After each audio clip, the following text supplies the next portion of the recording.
महोदय, मेरी कौम चिल्ला रही है, कोई मदद करने को तैयार नहीं है, कोई गलती नहीं है, ये गद्दार बोलते हैं मुझे। जो गद्दार खुश है, नाथूराम गोडसे की फोटो लगाई जा सकती। किसी को बुर्का पहन के दाढ़ी रखकर ट्रेन में सफर करने का भी दिल नहीं हो रहा है कि कब कौन किसको मार देगा। इस देश में जो नफरत की दीवार सत्ता की सिरपरस्ती में गोदी मीडिया ने खड़ी की है, उसने समूचे देश को ही आग में झोंक रखा है।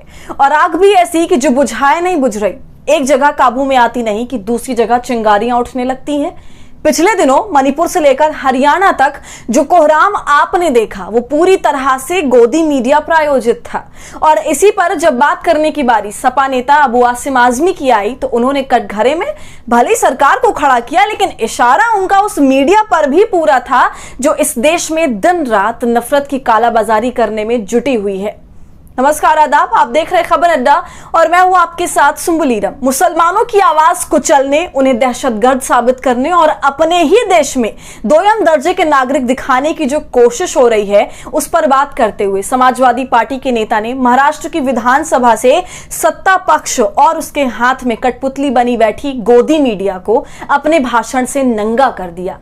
बात बात पर तुष्टीकरण की राजनीति करने की फिराक में जो हथकंडे इस देश में मुसलमानों के खिलाफ अपनाए जा रहे हैं, उस पर बात करते हुए अबू आसिम आजमी ने सीधे सीधे सत्ता पक्ष यानी कि बीजेपी पर यह आरोप लगाया कि इस देश में जिस डर के साए में आज मुस्लिमों को जीना पड़ रहा है, उसका सीधा सीधा कसूर बीजेपी की उस विध्वंसक राजनीति से है, जिसने अपने ही देश में एक वर्ग विशेष को उसकी ही पहचान से दूर कर दिया है। अबू आजमी इस बात पर बात करते हुए हाल ही में जयपुर एक्सप्रेस में एक सुरक्षा कर्मी द्वारा 4 लोगों की गोली मारकर जान ले लेने की घटना का जिक्र करते हुए कहा कि आज देश का माहौल ऐसा है कि तरह तरह के तरीके इजाद किए जा रहे हैं, जिससे कि किसी ना किसी तरह हिंदुओं के मन में मुसलमानों के प्रति नफरत भड़काई जाए, ताकि इस देश में हिंदू मुस्लिम का खेल खुलेआम खेला जा सके।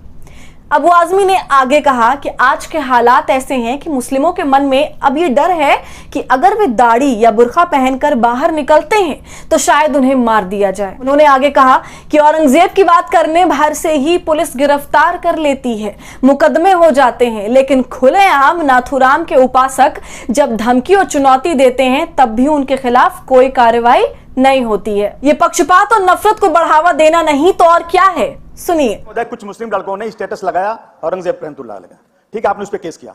मैं पूछना चाहता हूं, उसके बाद डॉक्टर प्रकाश अंबेडकर गए उनकी कब्रिस्तान पर, फूल चढ़ाया और कहा किसी में दम है तो मुझ पे केस करके दिखाओ। क्या इस देश में 2 किस्म का कानून चलता है? अगर किसी ने स्टेटस लगाया तो उस पर केस कर दिया गया। और एक आदमी चैलेंज कर रहा है, आप उसको कुछ नहीं बोल रहे हो। ट्रेन में जो हादसा हुआ ना सर, इसी वजह से हुआ है। जो नफरत फैलाई जा रही है, 24 घंटे एक ही काम है कि किसी तरह से मुसलमानों को हिंदू भाइयों में बदनाम करो। ये चीज लाओ, ये लाते हैं चीजें। अध्यक्ष महोदय, पूरे देश में अध्यक्ष महोदय हालत यह हो गई है कि अब किसी को बुर्का पहन के दाढ़ी रखकर ट्रेन में सफर करने का भी दिल नहीं हो रहा है कि कब कौन किसको मार देगा। अध्यक्ष महोदय, मेरी कौम चिल्ला रही है, कोई मदद करने को तैयार नहीं है, कोई गलती नहीं है, ये गद्दार बोलते हैं मुझे। जो गद्दार खुश है, नाथूराम गोडसे की फोटो लगाई जा सकती है, गांधी जी के कातिल का प्रचार किया जा सकता है। अध्यक्ष महोदय, ये सब जानबूझ करके, अध्यक्ष महोदय, ये सब जानबूझकर किया जा रहा है। ये लोग देश का माहौल खराब कर रहे हैं। आपने अबू आसिम आजमी से जो कुछ भी सुना, उनकी बातें भले ही सत्ता के लिए थी, लेकिन उंगलियां उन्होंने अपनी बातों से गोदी मीडिया पर भी जमकर उठाई।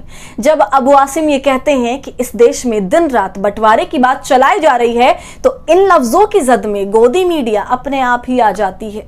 इस बात को नजरअंदाज बिल्कुल भी नहीं किया जा सकता कि इस देश में सरकारी प्रोपेगेंडा को गोदी मीडिया ही जमीन तक पहुंचाती है और लोगों के बीच जहर की खेती करती है। अब यह हमें बताने की जरूरत नहीं है कि इस देश में तरह तरह के जिहाद का आविष्कार किसने किया है, सत्ता या फिर मीडिया ने? किसने टोपी और तिलक के बीच नैरेटिव गढ़े? किसने कोरोना को मुस्लिमों से जोड़ा और किसने नौकरी, जमीन, शादी, प्यार, सब कुछ को जिहाद से जोड़ दिया?